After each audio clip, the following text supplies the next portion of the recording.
YouTube and have a conversation with you live streaming. So glad to be here. I'm going to put the live chat so I see every comment that goes by as much as I possibly can. It's going to be great. Few things to talk about with you all today, and then I'll answer your super chat questions. The way we do it is I give my opening remarks. Then I do my roll call, and I call you all out as we see you, so we know who's with us. We know who's with us. This is really a growing community, folks, and we want to know who's here. And then I answer your super chat questions, and then we're done.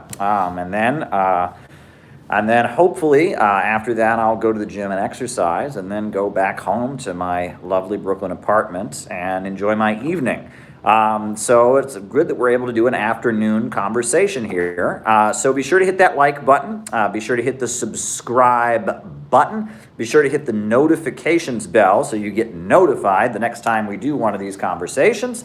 Glad to have you all here. I do want to say this is an amazing growing community. There are people on here right now who can remember when there were 10 people who would watch these live streams. There are people on here right now who can remember when there were 10 or 15 or 25 people watching these live streams.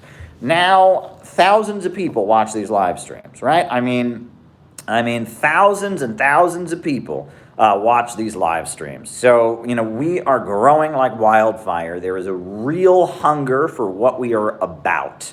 And there's a real hunger for it. We have a unique understanding, a unique message. We have our running jokes about unnamed diet beverage, speaking of which. Thank you, Herb Bryant. Blinken recognizes Guaido as president of Venezuela.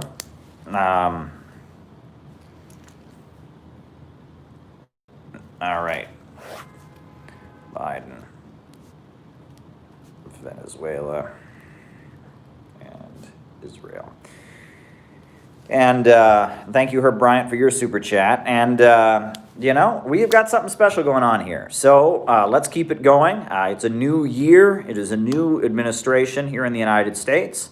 We're all adjusting to how dramatically things have changed over the course of the last 12 months in the United States of America and in the world.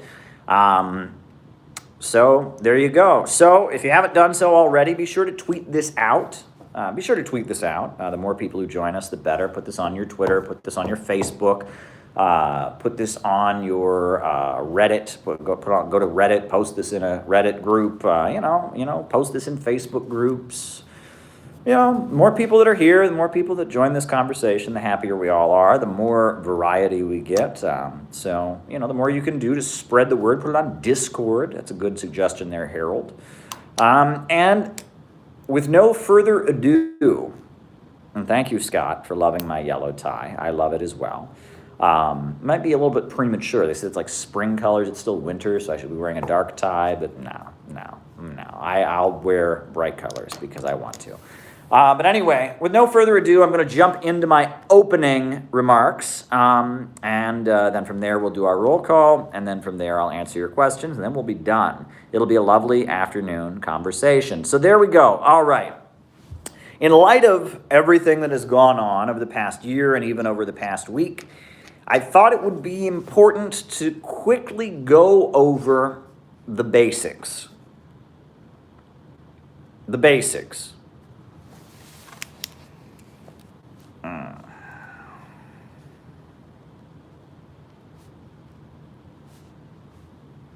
Biden shut down Keystone. The basics. The basics. Folks, in the United States and in most of the world, we live under an economic system called capitalism. And capitalism is a system where the banks and the factories and the major industries and the centers of economic power, the big box stores, the oil wells, the factories, the airlines, the means of communication, the means of transportation, the mines, the steel mills, the meat packing facilities. All of these things are the private property of owners. A small group of people own the means of production, the major centers of economic power, the commanding heights of the economy. They own these things. And they operate them in order to make a profit from their ownership. We don't have houses because people need a place to live. We have houses so that landlords and banks can make money from them. We don't have food so people can eat it. We have food so big box stores and agribusiness corporations can make money from it.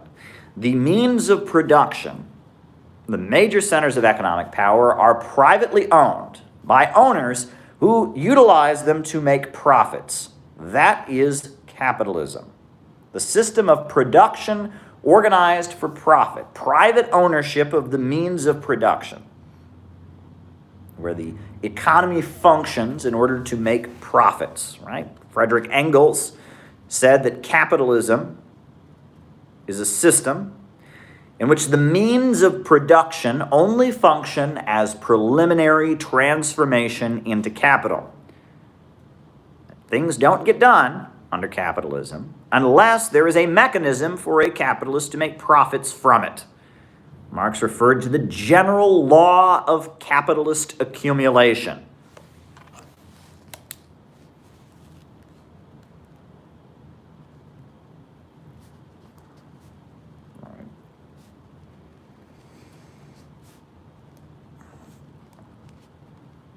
The general law of capitalist accumulation, meaning that a capitalist makes profits, which he then reinvests to make more profits, which he then reinvests to make more profits. And the rule of capitalism is expand or die. If a capitalist is not expanding and accumulating more capital to reinvest in order to make more capital, to reinvest in order to make more capital, if he doesn't do that, he goes out of business and becomes absorbed by another capitalist entity.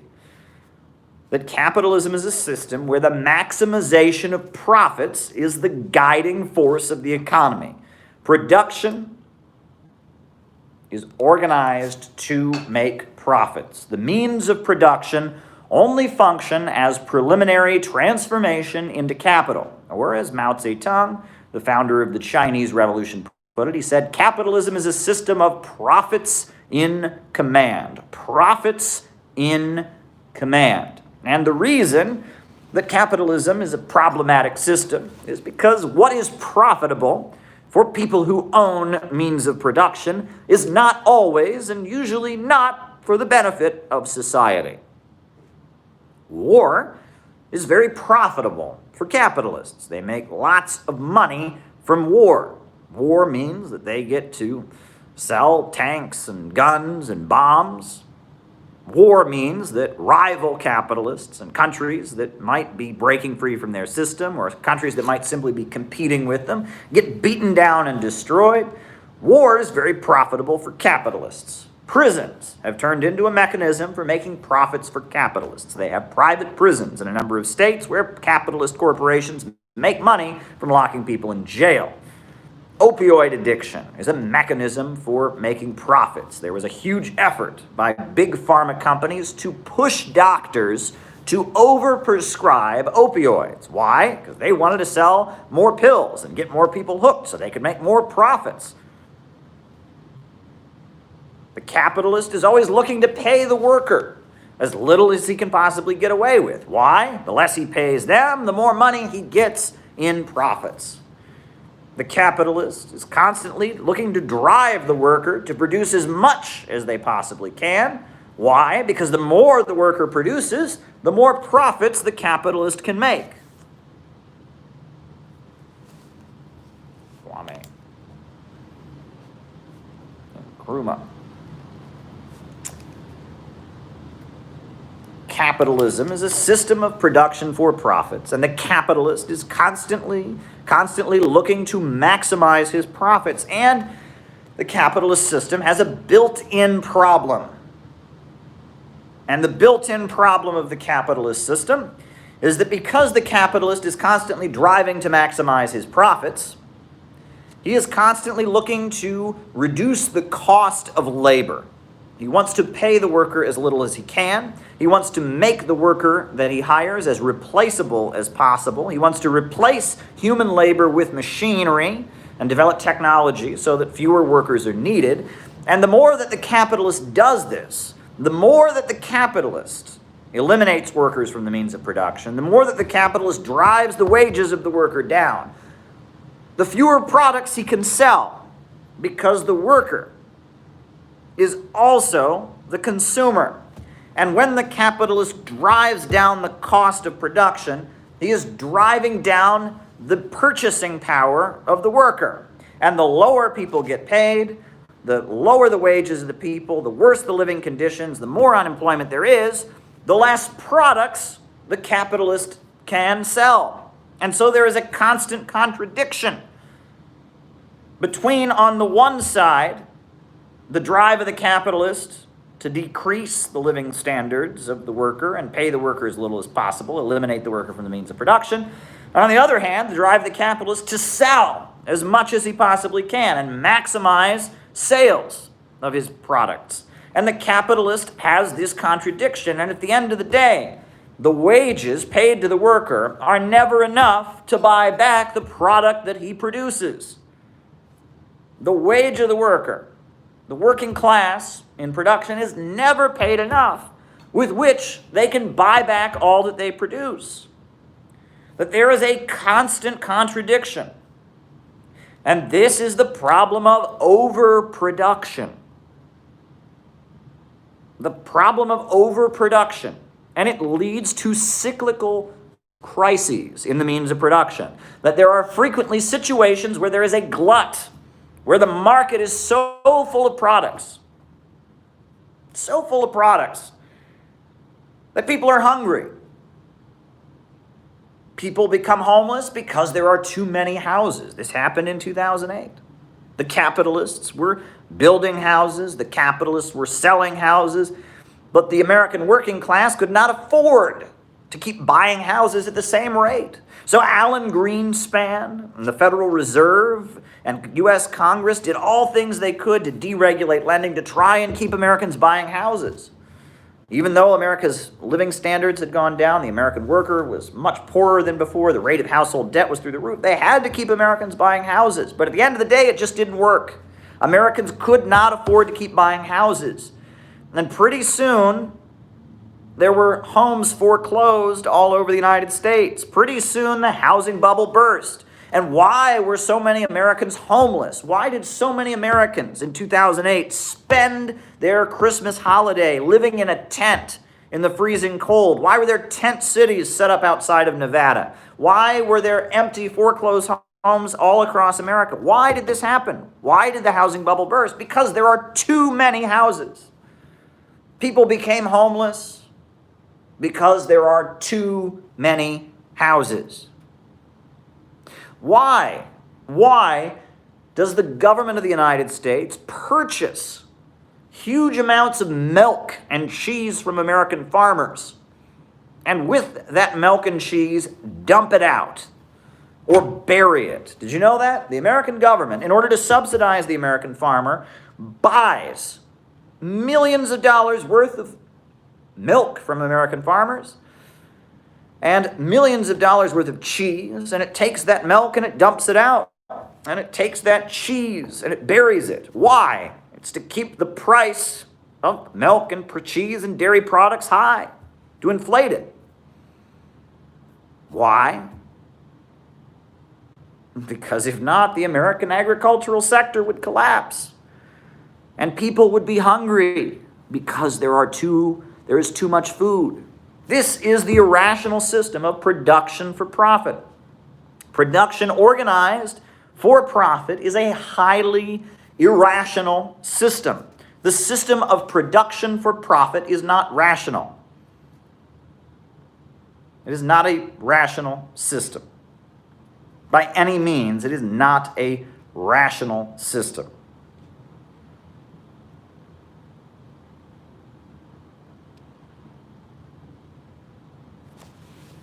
One quick second here.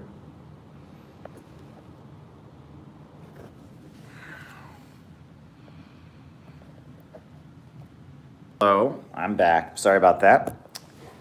The system of profits in command is not a rational system. Not a rational system. It's not rational at all.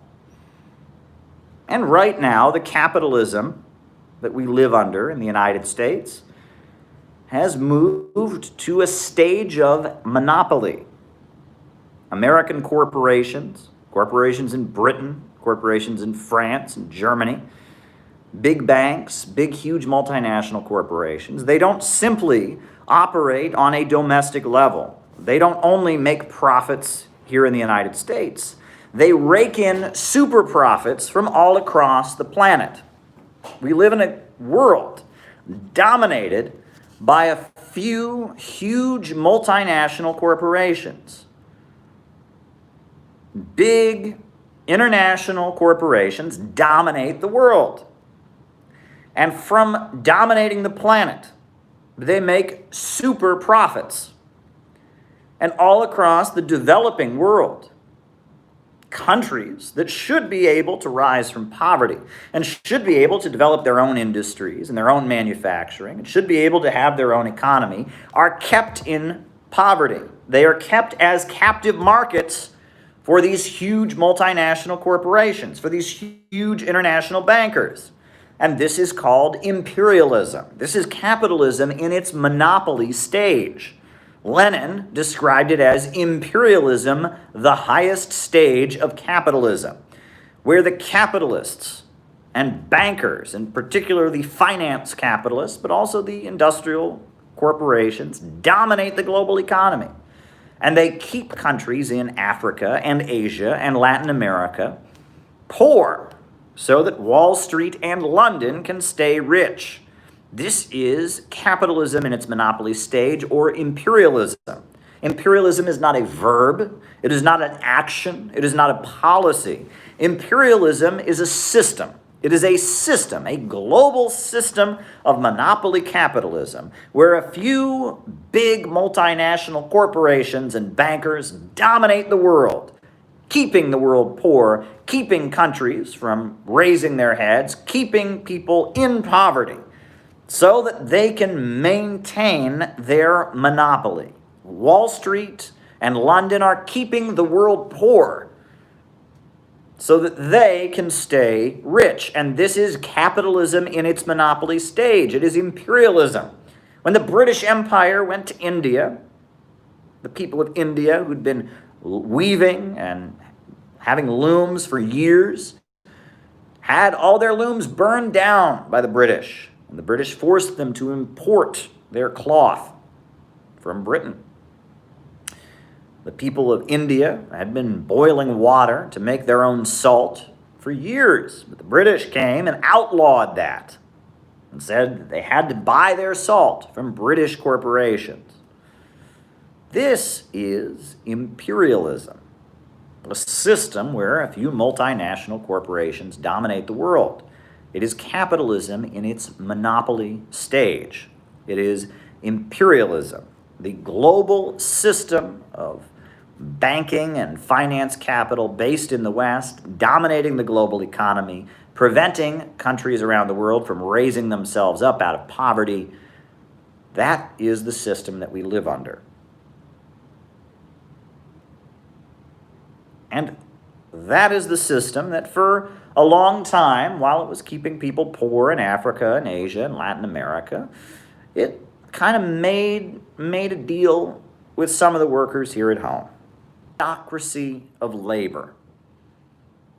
Where, yes, the USA bombed Vietnam and killed millions of people. Yes, the USA bombed Korea and killed millions of people. Yes, the USA carried out ugly coups and backed up brutal military dictatorships in South America and in Africa. But here at home, there was a comfortable layer, a comfortable middle class of well-paid auto workers, steel workers, meat packers, folks who made decent enough wages that they were comfortable enough to be loyal to the empire.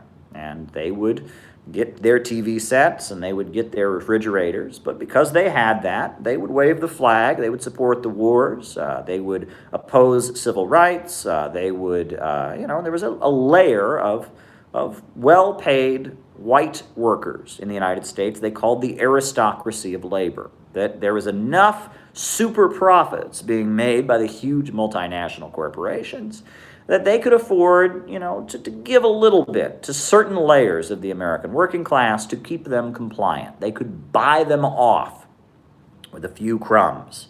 They could buy off a section of the working class. And that was the order of imperialism. But now, in the aftermath of the computer revolution, we are now entering a new phase of imperialism. A phase where they no longer need an aristocracy of labor. All right.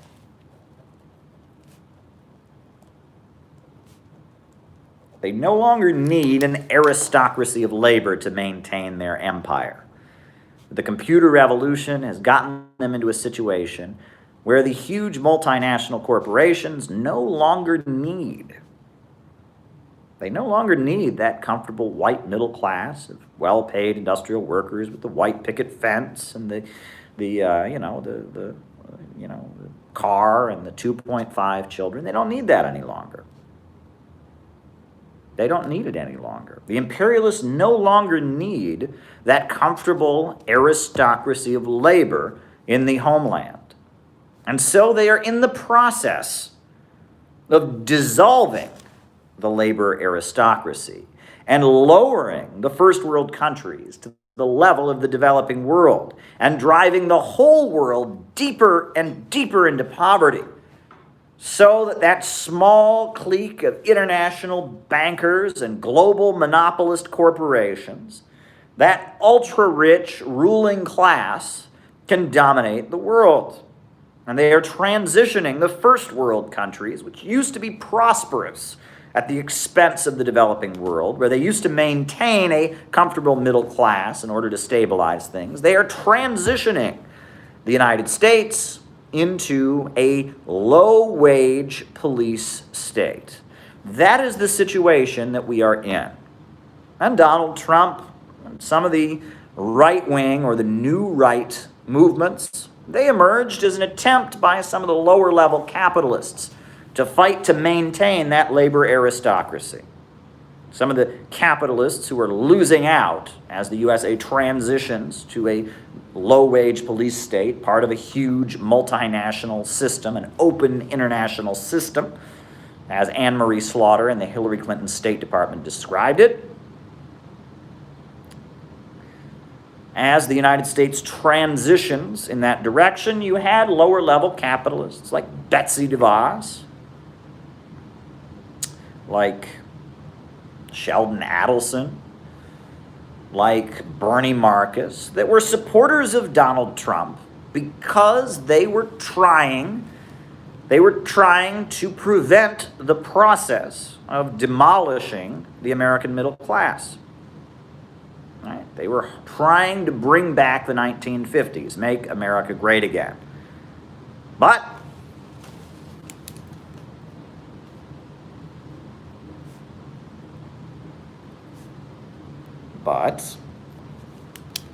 didn't work. They lost. And Biden, who represents unity between the American capitalist class and the European capitalist class, Biden, who represents a more global outlook, Biden is victorious. And the revolt of the lower-level capitalists that were trying to preserve the past and trying to hold on to the existence of the labor aristocracy, that revolt was put down. And their attempted insurrection at the Capitol was an absolute disaster. And at this point, the more globally oriented imperialist monopolist corporations, they have the upper hand. This is the situation that we are in as a country. But what is the answer? The answer is called socialism. The answer is a system where production is not organized for profits. Okay.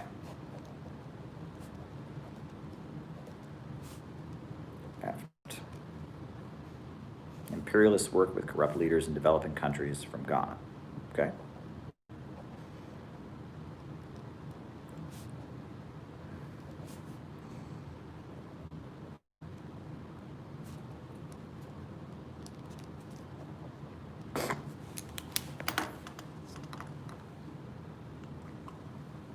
Socialism is a system where the banks and the factories and the major industries and the centers of economic power are organized to serve public good and not the profits of a few owners.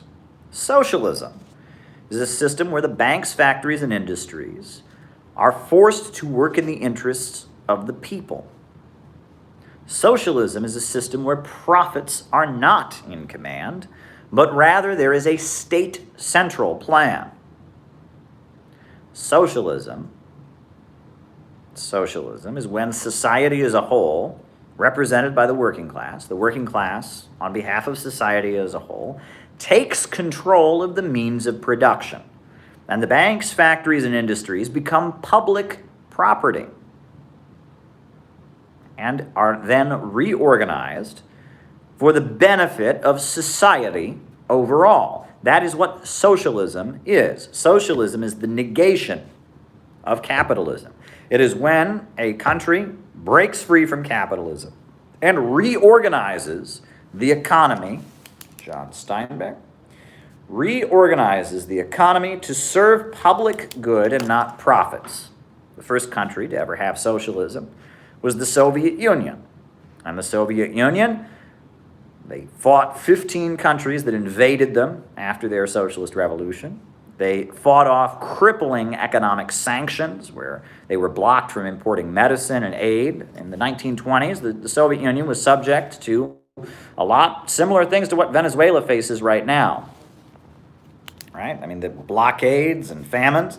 But in 1928, Stalin, who was the leader of the Soviet Union, he created 5-year economic plans. And he mobilized the country to build. And under the leadership of the Soviet Communist Party, the USSR went from being an agrarian, impoverished country with massive illiteracy to being an industrial superpower. By 1936, the Soviet Union was producing more steel than any other country in the world. They electrified the entire country. The whole country was electrified. They built the world's largest hydroelectrical power plant, the Dnieper Dam. They wiped out illiteracy in the country. They raised people who had been living in rural huts and villages to living in modern housing units, apartment buildings with electricity, with running water. They achieved tremendous economic miracles by reorganizing the economy to serve public good and not profits. The USSR became a global industrial superpower. It built an oil industry and started exporting oil. It invented LED lights. It made dramatic achievements for the population. And at the time, everybody knew this. Everybody knew that the Soviet Union, during the Great Depression in the 1930s, when the rest of the world was having a Great Depression and people were hungry and starving, the Soviet Union was speeding ahead economically. This is undisputed fact. This is basic economic data that you have never been told and you have been lied about. You've been told your whole life, communism never worked anywhere, never achieved anything. Oh boy, that's simply not the case. The USSR rapidly industrialized, rapidly raised living standards. Not only did they industrialize and produce huge amounts of steel and huge amounts of electricity and power plants, not only did they raise millions of people up out of poverty, not only did they build huge universities and start churning out engineers and scientists, but they also had amazing breakthroughs in the arts. The best films of the era were being produced in the Soviet Union. Sergei Eisenstein, the father of the montage, made amazing cinematic breakthroughs. Some of the best gymnasts and ballet performers were in the Soviet Union. The most cutting-edge music of Shostakovich was being produced as they were making breakthroughs in music. All kinds of great things happened under the leadership of the Soviet Union. The Soviet Union created a society where women had a higher level of equality than they'd ever had in Russia's history. Women became electrical engineers. Women became leaders of the military. It was amazing what socialism achieved while the rest of the world was having a Great Depression. It was socialism that eventually launched the first spacecraft in human history, Sputnik. It was socialism that launched the first person into outer space, Yuri Gagarin. Knowledge, work life, Sam Webb. Don't let anybody ever tell you that socialism does not work. Socialism failed everywhere it's ever been tried. This is not the truth. Great leap forward. It's not the truth. It's not factually accurate. Socialism has had tremendous economic success, and not just in the Soviet Union. One looks just 90 miles south of the United States at Cuba. Compare the way Cubans live on their small island, facing a huge blockade, not able to import medicine, not able to import key supplies they need, but despite everything they're up against, the Cubans have a higher life expectancy than the Haitians and the people of the Dominican Republic, than the Guatemalans, than the Hondurans. The Cubans have built a medical system that is admired all over the world. Ban Ki-moon said that the Cuban medical school was the best medical school in the entire world. That was the UN Secretary General Ban Ki-moon said that. Right? No illiteracy in Cuba. No homelessness in Cuba, universal employment, whole country's been industrialized and electrified with socialism. Meanwhile, neoliberalism and free market policies have reduced the people of Haiti to starvation and desperation. Honduras, mass poverty. Guatemala, mass poverty. The Dominican Republic, mass poverty. But Cuba, where they've broken the chains of imperialism, raised itself up and is admired all over the world for its achievements. Cuba sends doctors across the planet. In so many developing countries, people have learned to read and write because of Cuba. People have learned to read and write because of Cuban literacy volunteers. People have learned to read and write because of what was achieved by the Cuban Revolution. Amazing, dramatic things have been done. And don't let anyone ever tell you socialism doesn't work. This is a lie. It's a complete and utter lie. China today, as a result of socialism, is the largest economy in the world. They have, yes, a lot of free market policies, but at the end of the day, huge state-run industries dominate the economy. Right? The banks are run by the government. There's a 5-year economic plan where the government plans out production. Even private companies are not free to do whatever they want. They are directed by the state. A lot of their major corporations, like Huawei, are technically private cooperatives. Tatum, Jimmy Dore, technically private, sure, but at the end of the day, they depend on subsidies from the government. They have military people who direct them. The system of production organized for public good and not profits has been highly successful. It's been a highly, highly successful system around the world. No doubt about it. No doubt about it. So don't let anyone ever tell you that the capitalist system is the only way. Don't let anyone ever tell you that only capitalism works and that, well, we can't have socialism. It just failed everywhere it's ever been tried. Don't let anyone ever tell you that. Don't let anyone ever tell you that. Socialism has been highly successful, and eventually socialism will overtake capitalism. It's only a matter of time. So that basically is my introductory remarks. Unfortunately, I am going to have to cut this off here, but I will rejoin you all shortly. So I'll be back in, 20 minutes or so. We're going to have to take a little bit of a break, but I will be streaming once again. So this is a little bit strange. This has not happened exactly this way before, but we're going to take a break. And I will resume. I do have more opening remarks. We're going to do our roll call, and I'm going to answer your super chats. So don't worry, your super chats will be answered, but we are going to take an intermission, and I will resume shortly. So I'll be back with you all shortly.